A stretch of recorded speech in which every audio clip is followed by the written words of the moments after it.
The cramps. Okay, on MSNBC, a cable access network for sociology majors, Chris Matthews apologizes on behalf of all white people for the racism experienced by blacks in America. Behold, beholders. Continue this conversation, gentlemen, privately and on television. I mean, a lot of people out there.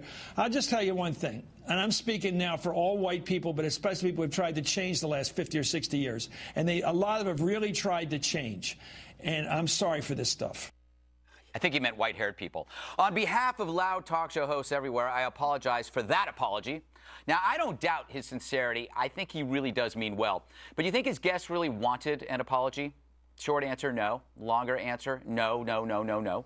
See, all white liberal guilt does is create symbolic inaction to alleviate guilt of the white liberal, or worse, creating real action that hurts. Every big handout is born from the destructive selfishness of a guilty white person. They treat the black community like one giant homeless man. Maybe if I throw him some spare change, I'll feel better about myself, even if they don't. For white libs cannot bear to talk about the absence of dads or self-reliance, gang violence, or black-on-black crime because it makes them look mean. Instead, here's money. And black communities suffer because the money only masks the misery. A race-obsessed apologist should come with a warning sticker. Beware, this person will ruin you. It may be why the left have a hard time looking black conservatives in the eye without muttering something about a resemblance to the black man's Uncle Tom. Because black cons see right through them, and they don't want your apologies. They just want you to stop helping them. They see apologists for what they are, a truly sorry group of people. Bob? Yes. Should Chris Matthews have apologized for all of our past? I don't know where Chris, I mean, if he had said, I apologize, but on behalf of all whites, where does he get the standing to do that? One. And two, I'm a white liberal, and I have said on this show, and I'll say it again, we passed a lot of legislation we thought was to be helpful. It turned out to breed 3 generations of dependent people. We have a responsibility to change that. We thought we were doing the right thing, and we weren't. And I think that led to a lot of the problems in the black community, and I think we need to get something done about it.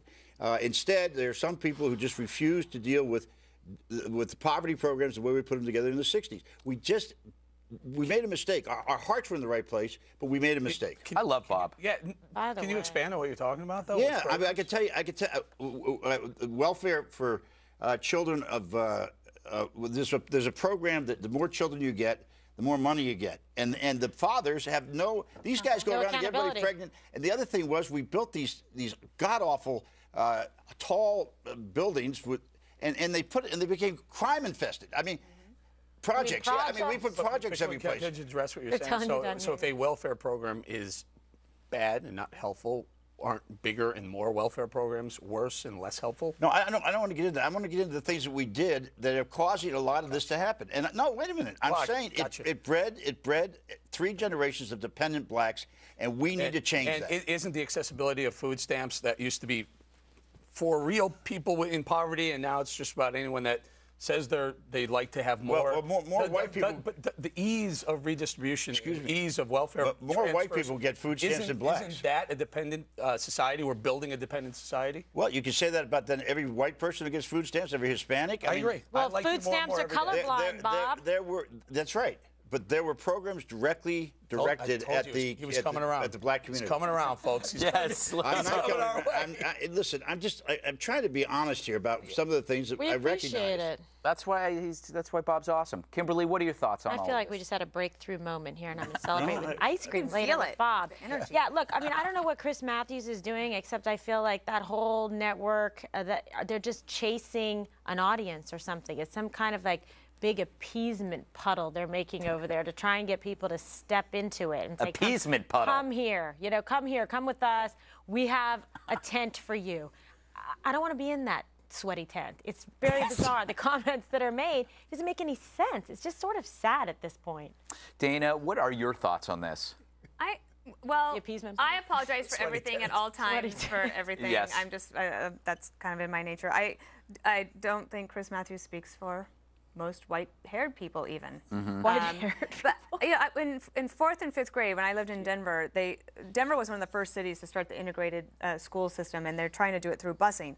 So in the morning, instead of walking 3 blocks to a school that was right near me, I had to be bused 18 miles into Harrington Elementary School. I was only one of 4 white kids in the whole school. That was in 4th and 5th grade, to the point where I was, I was teased, I was bullied, and I'm actually embarrassed to even say that because I think what I've gone through and all the privileges I've had in my life are just, it makes that experience pale in comparison. So I understand that, but that I do think what President Obama said about there having been a lot of progress, if I just look at my niece, she never had a negative thought in her head about race and about gay people, as a matter of fact. I mean, Dana, that's not your niece, that was your dog you're talking about. Can I just make one point about this?